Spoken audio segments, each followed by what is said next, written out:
Welcome to the Energizing America podcast, where we talk all things energy. Excited today to sit down with Congressman Stauber. Really appreciate the 8th District Congressman in the U.S. House of Representatives. Serving your fourth term? Yes. Which has been absolutely incredible for the constituents in and around northern Minnesota. So welcome and thanks for taking the time. It's great to be with you again. I really appreciate this, and I think we're 1 year in, Congressman, to a new administration. Last time we sat down, we were under some significant headwinds, which don't seem to have changed significantly as far as the headwinds, but boy, is there progress. Tell me a little bit about how you're feeling under the new administration and the year in where we sit today. Well, I think when you talk about the energy and critical mineral dominance, that is really a high priority for this administration. You're seeing an absolute difference. Being on the Natural Resources Committee, we now have a president that understands the importance of domestic mining, understands the importance of critical minerals, understanding the importance of being energy dominant, so that excess energy we can sell to our allies rather than, for instance, having Russia sell it to our allies. And so we have the opportunity to do a lot of really, really good things. And President Trump 47 is really a breath of fresh air, considering the devastation the last 4 years. Well, let's hit a little bit on the energy dominance priority of the administration and how the 8th District fits into it and how Congressman Stauber can help achieve that. So, yeah, Where's your thoughts on that? So when we talk about energy dominance, we talk about the ability to harness in the United States and, of course, Alaska. Um, to harness that energy that we have below our feet, that we're blessed to have below our feet, and we do it better than anybody in the world. For example, the oil and gas extraction out of the Gulf of Mexico, we do it 41% cleaner than anybody else in the world. And if you look at the Gulf of Mexico, the Permian Basin, there's a lot of rich oil there that we can extract using our best labor and environmental standards in the world. We can lead the world. We just have to have the political will to do it. And I will say this, that nobody gets to own that term environmentalist, because I'm an environmentalist too. I live in northern Minnesota. This is where I live, I work, I recreate. This is my life up here, and I call it God's country. Northern Minnesota is just absolutely beautiful, especially this time of year. It's stunning, and so you look at the opportunities to mine critical minerals and to expand in iron ore mining. The shipbuilding that the executive order that the president put forward a couple months ago, shipbuilding is now a priority, and that steel is going to be domestically sourced steel, and the Iron Range once again is going to serve as that springboard for our steel making companies, and mining is such an important part of our life up here.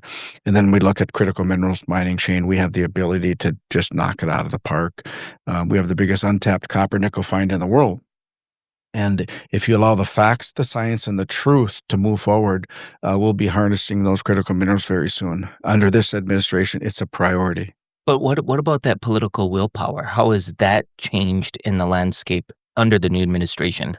Have you seen some changes? Oh, for the yeah, for better? sure. The former Secretary of Interior and Deb Haaland and the former President Biden were probably the most anti-mining administration and secretary in the history of our nation.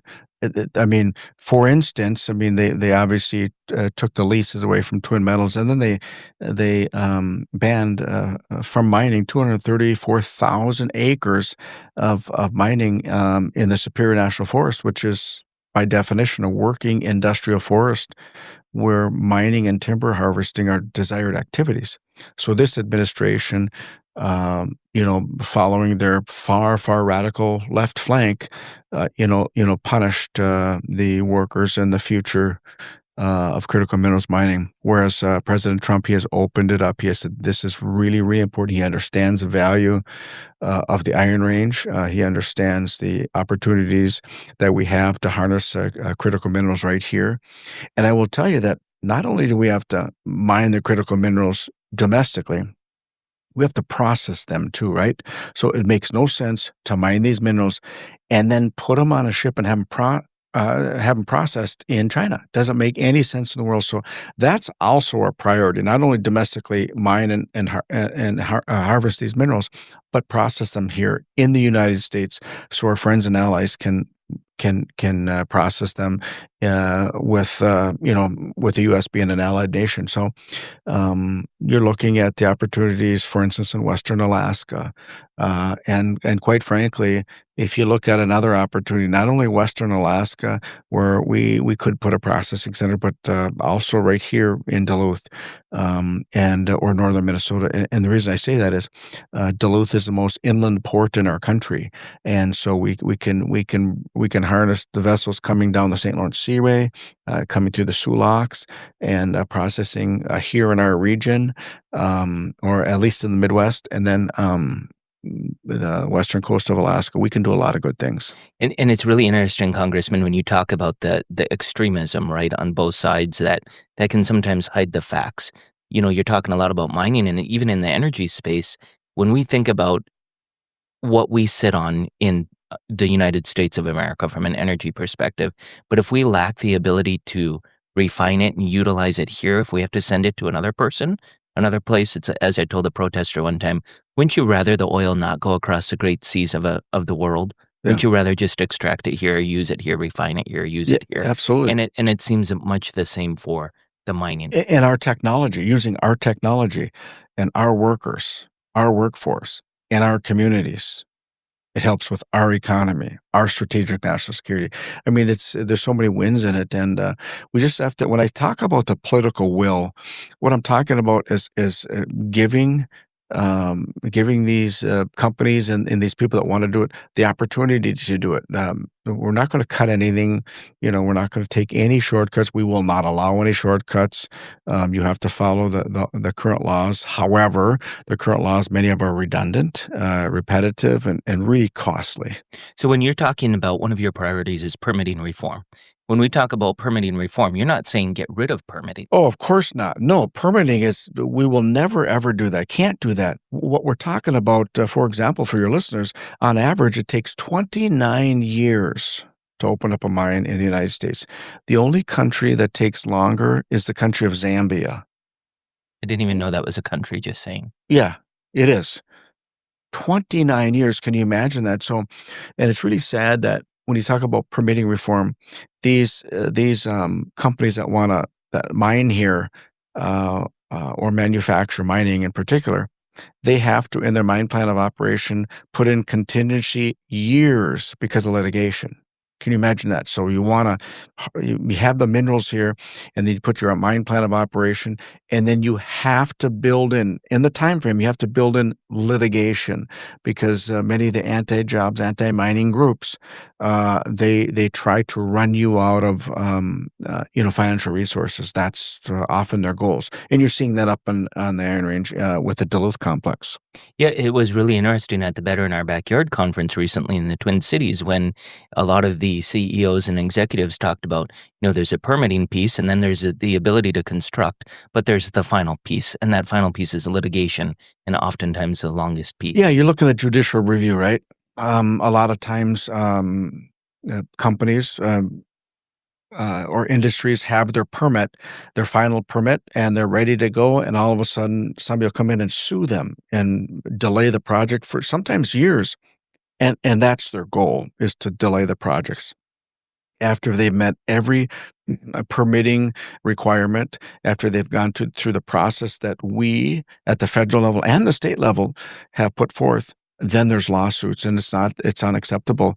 And so you have to look at judicial review in the permitting. I think that's, one of the most important parts. So when we dial this back into the U.S. House of Representatives and into Congress, how close are we to making some progress? What are some of the initiatives you've specifically been working on to make this happen? So you're looking at, I'm trying to codify some of the President Trump's executive orders, which will allow, for example, us to really study where the minerals are at this country, and then allow them allow that mineral or those mines to have an opportunity to it's called Fast 41 to be a priority for this country because we need critical minerals and strategically we need them for all for medical instruments technology for our defense weapons for you name it for our computers so we need all that so I think it's important that we look at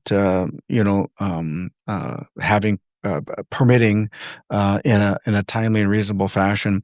And like for instance, right now, out of the natural resource chair, Bruce Westerman has it's called the Speed Act, which really helps with the NEPA process, the National Environmental Policy Act. With it, it was brought to our country by prior legislators, I think really with good intentions and still good intentions. However, the bureaucracy has just grown into it. And many um, groups that oppose projects use NEPA as an example to sue, even after they've met all the qualifications. So we just have to look at judicial review, make sure that we're doing it right. The proper input has been put forward so the public understands and then move forward. Again, I would rather do it here in the United States than getting the minerals from foreign lands. For example, the Biden administration entered into memorandums of understanding with the Congo. 15 of those 19 mines used child slave labor. What they did is they worked this MOU with third-party countries. So the minerals were still coming from the Congo, child slave labor. But for instance, Venezuela or other countries were saying, okay, United States will sell you these minerals when they oftentimes didn't even have the minerals in their country. And so we knew they were coming from foreign nations, adversarial nations. And so that was just wrong. It was like they wanted to export their environmental guilt. If you want solar panels, if you want electric cars, the batteries in them use cobalt. We know today 33% of the cobalt is mined by child slave labor because it comes out of the Congo. So we have to stop that. We can't allow child slave labor to happen. And I'll give you an example. I was asked by the Chamber of Commerce, U.S. Chamber of Commerce, to come to a mining symposium and speak in Washington, D.C. And I told this group of people, these are all mining executives, what I just told you, that there is child slave labor in the Congo. Both the Biden administration and the Trump administration have said that publicly and have confirmed it. And when I said that, I left the conference, and when I left the conference, a gentleman approached me and he said, I don't agree with what you said. I said, which part? He says, there's child slave labor. I said, there is. It's confirmed child slave labor in those mines. He said, well, not many. This is an executive of a mine, that admitted there was child, but not many. I looked at him and I said, one child slave is too much. And I walked away. I was deeply upset at that he admitted to me, but not many. And so I just felt like we can't do that. We can't export our environmental guilt. Say, oh, we're going to use this green technology, this clean technology, but we don't care where the minerals come from, and we don't care what. When you're extracting these minerals, we don't care about the environment where they came from. Well, we should. We have the ability to extract the minerals in such a clean way, and it can be just a win-win-win for everybody. And it seems to me, Congressman, when I'm out and about, because as we energize America, we're in several states throughout Yeah, the country, that it's a known fact that everyone in these industries cares more about the environment than the environmentalists themselves, the supposed ones. And tell me a little bit about that for you as you live in northern Minnesota. You're posting on social media. I love your weekend chats with your wood pile in the background, and I know that's important to you. yeah, Out chopping your own wood, and you're having your own little yeah. wood. We call it our way of life. That's Fighting perfect. for our way of life. Yeah, and so I think sometimes we forget the people who are behind these stories. Yep. And tell me a little bit more about the 8th district and the kind of grit that encompasses. Well, I would tell you, do you have a water by Yeah, chance? we do. Can you get them one, Katie Yeah, so or I will John? tell you that the opportunities in the 8th congressional district, The only, state that has more mineral wealth than Minnesota is Alaska, and then it's Minnesota. Can you imagine if we could come together and look at the opportunities we have, that we can be proud that these minerals were mined under the best environmental, best labor standards. It helped our community. And by the way, Shane, it helps every school district in the state of Minnesota because of the school trust fund, just like iron ore mining does. So it's important to recognize that we have the mining expands across our state. And quite frankly, as mining goes, so does our state go, right?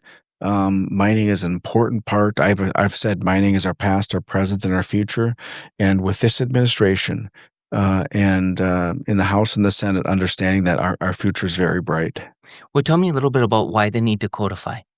You talked about the President Trump's Yeah, executive orders and your priority to that's a great codify them. question because executive orders are only as good as the administration that's in, right? So either President Biden or President Trump, whenever they sign the executive order, it's an executive order for the length of time that they're in office. And if you want that to be permanent, you have to have legislation to do it. And so executive orders are really good. They talk about, the priorities of the president, and then you want to codify them in law, because once you codify them in law, there's that certainty, there's time frames. People that are interested in investing understand that, okay, now it's law. Once it's law, and it's signed by the president, it's harder to change. And what we've heard is just the back and forth, the ping pong on all these projects. It's a go, now it's a no go, with a certain administrations, and then it's a go, and then a no go. So it brings uncertainty. So you want certainty, and certainty is brought by a permanent legislation. Makes a ton of sense. Were you able to find some water? Cool. That thank you. Perfect. Thank you. One of the thoughts on my mind when we think about codifying and is the flow of capital. That capital it takes the flow of least resistance. And so for a mining company like up in northern Minnesota that we experienced, I think they have over $400 million invested into a project that has yet to have a shovel in the ground. Yeah, it's actually more than that. There's a lot of money being invested without one shovel in the ground, and a lot of it is to to really battle the lawsuits, and many of them are frivolous lawsuits. There's attorneys that have made a really good living stopping projects, and not only mining project, it could be any project. They use the Endangered Species Act to stop progress and put forth lawsuits. They use the NEPA policy to bring forth lawsuits to stop projects, and unfortunately, that's what we're dealing with. But the Speed Act and other permitting reforms are gonna limit judicial review. We can't. You wouldn't want to remove it altogether. Because you want to be able to have people that have legitimate concerns to bring forth some questions. But we're seeing historically, and it's not only in Minnesota; it's around the country. You can talk to industries around the country that where lawsuits are used to weaponize against the industry to stop it. And when you talk about when you talk about the investments, investors shy away from that. And these, in our case in Minnesota, the anti-mining group know that. I mean, some of their leaders are attorneys, and they're making really good money.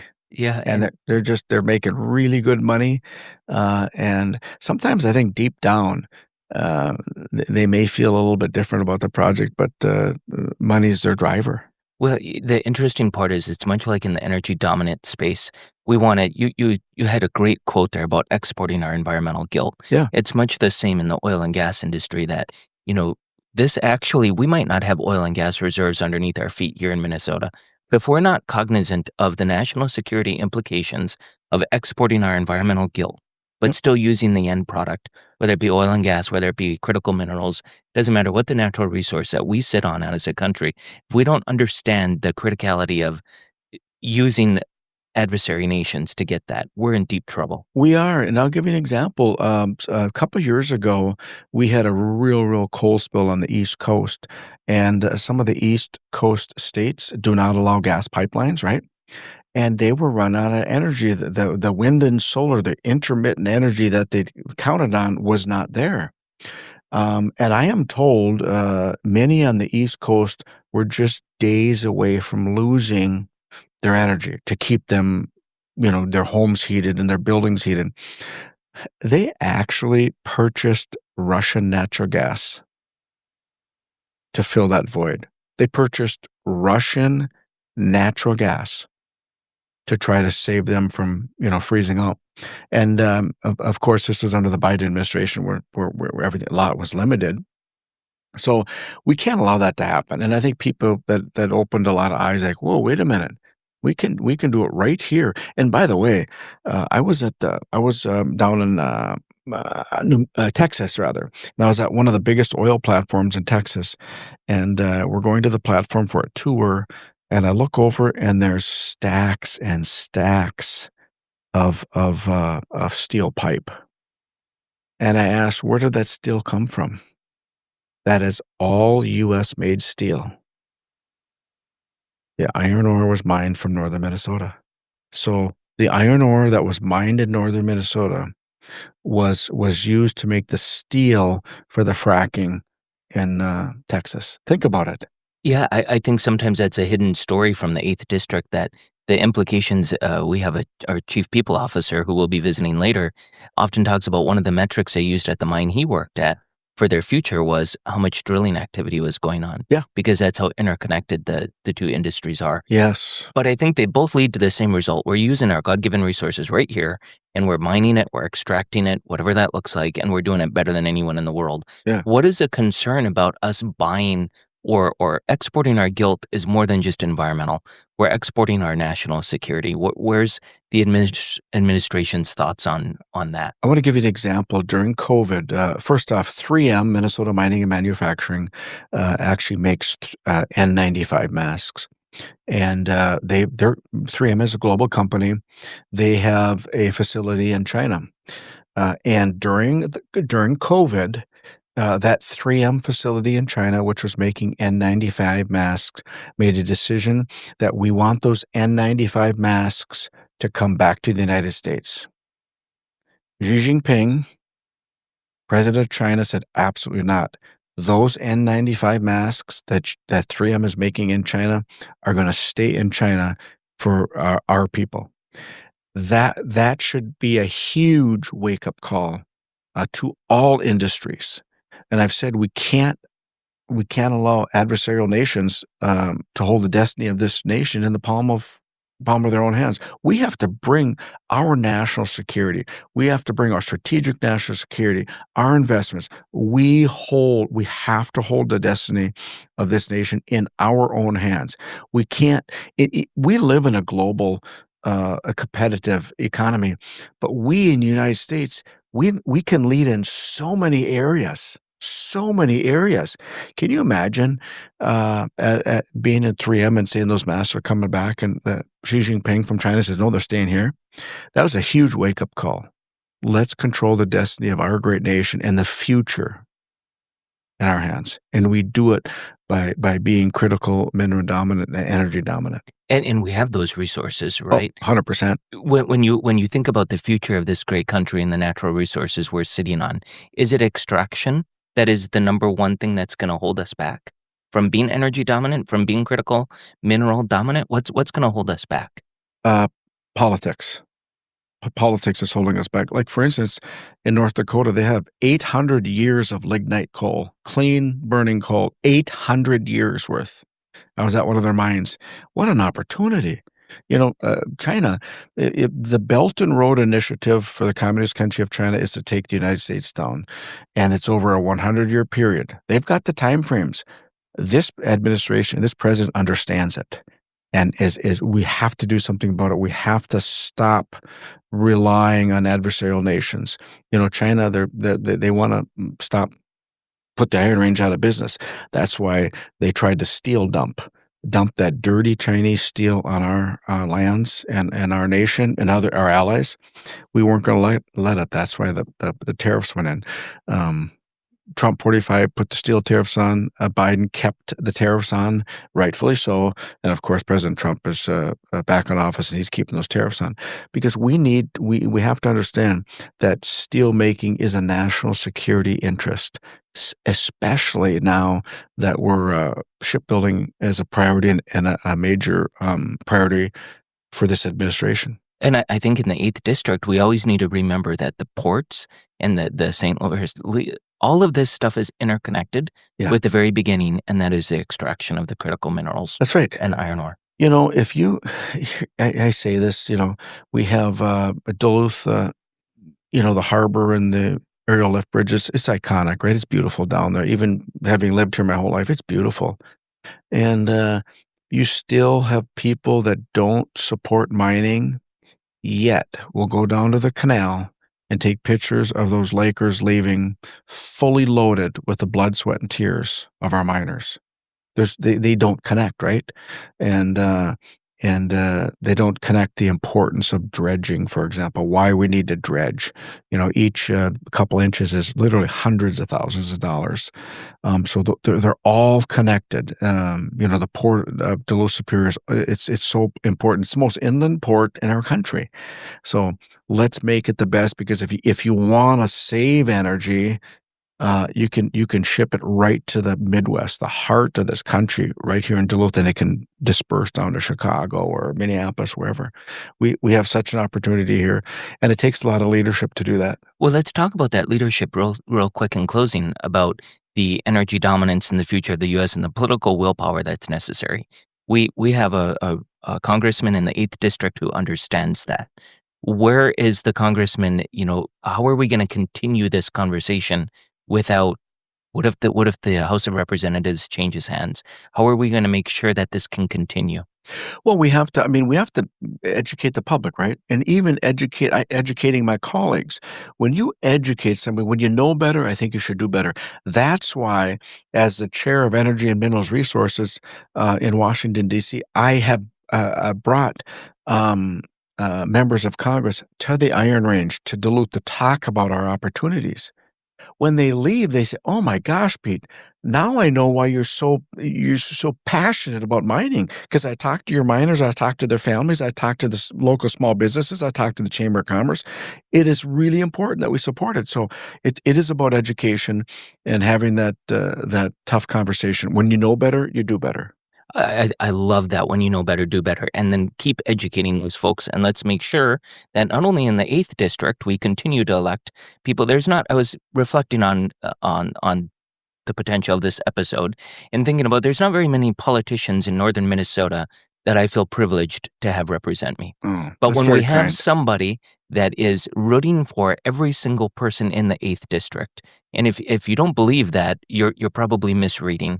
And hopefully folks can truly get more educated, schools can prosper, we have a future here, we have a great economic resource that we sit on, it can get out onto the Great Lakes.